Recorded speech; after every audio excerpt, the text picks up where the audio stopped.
home, she sends her close friend some money she owed her from the journey. Her good friend called the following early morning to claim she could not deposit the transfer.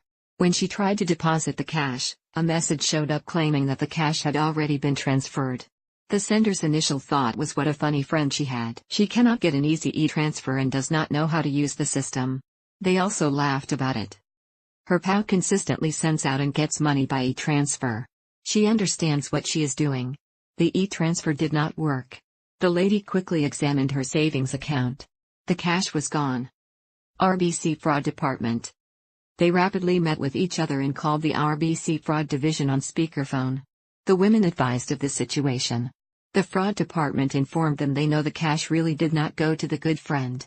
As a matter of fact, they provided the name of the person that got the cash and his email address. They were stunned by 3 points.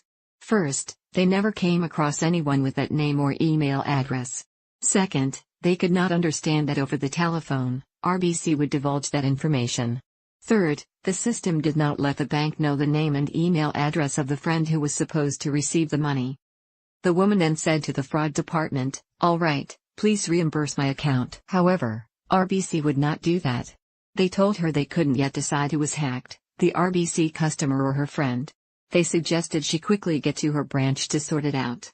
As you will read further, she quickly learned that being defrauded in a digital money transfer is not the same as if someone stole and cashed a check you wrote that was intercepted in the mail. Going to the bank. She went to the bank. Her friend went home. She reached the branch within 5 minutes of hanging up the phone. After half an hour of talking with the bank people, they told her that it had not been her that was hacked. Rather, it was her good friend. So she told her close friend what RBC said. They went together to the local police station and filed a report. She gave a duplicate of the cops' report to both the RBC Fraud Group and the RCMP Commercial Crime Division. RBC continues to contend that it was not their customer's computer or email that was hacked either as part of the RBC online banking sign-in or otherwise. Rather, it was her friend's computer system and email that was hacked. To date, RBC has refunded their customer only half of the amount lost. They stated that it was only as a goodwill gesture. How we can protect ourselves. There are a few more facts that I have saved for this section of the blog. The reason I did that is that it will show us what additional things we can do ourselves to better protect all of us. Hopefully, can all learn from this RBC online banking sign-in and Interac e-money transfer debacle. The obvious first step is having up-to-date and proper antivirus security on all of our computers. This security must also extend to our mobile devices, as so much of banking is now done that way. Many people use the RBC mobile banking app. If you are not an RBC customer, I am sure that you use your bank's mobile banking app. For mobile, this would require us to be using a virtual private network, VPN. Consumer VPN systems are so easy to set up and inexpensive. They protect our private and sensitive information from hackers. When someone sends an e-transfer of money, you are sending it either to someone on your approved list and therefore the money is automatically deposited. If it is to an email address not on your approved list, then you have to set a security question. The security question is either something only the person you are sending the money to would know or, you have to provide them with the answer.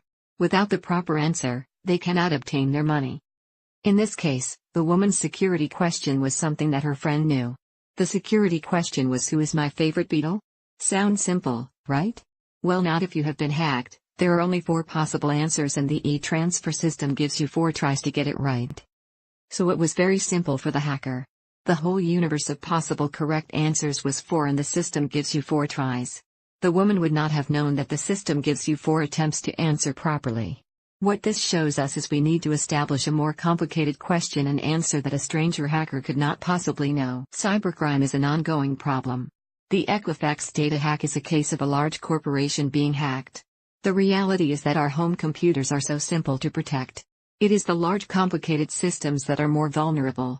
That is unless you have done nothing to protect your home computer from hackers. Conclusion. I hope this sad story has helped you gain a better understanding of what to do to better protect ourselves from cybercrime. Question: have you or your company been the victim of a hacker, including identity theft? Has that caused you to lose money and now you have trouble making your monthly payments? Is your business dealing with financial challenges that require to be addressed immediately?